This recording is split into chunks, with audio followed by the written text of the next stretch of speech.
trôi cầu na đốt na cần thâu tơ cầu lấy trong gió mà tin tơ con số bồi ba vang đi na đi nước sương ba na anh lo bận tâm lấy trong đó một thâu cho cơn đau biên ngang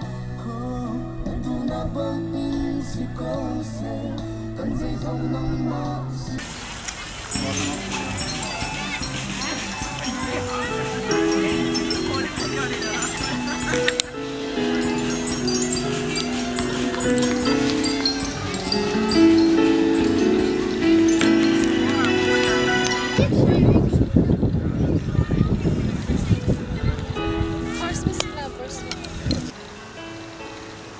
Kumpay na lapan.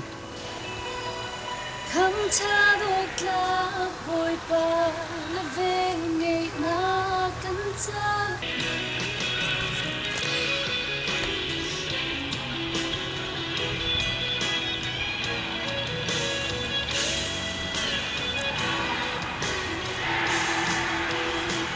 vang trong ngõ khi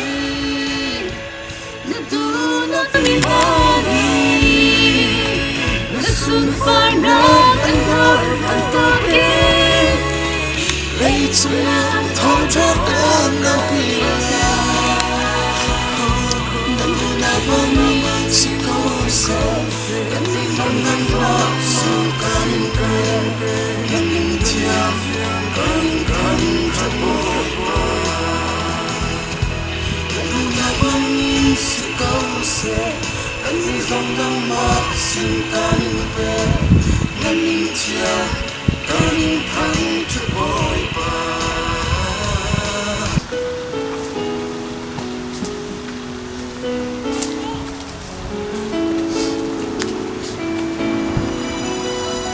khăm cha độc ta bồi ba đã về ngày na cắn cha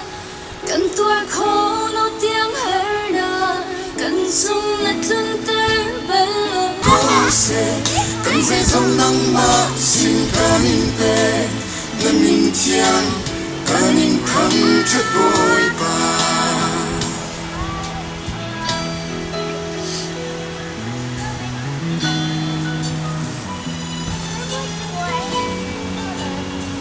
Khăn hòm.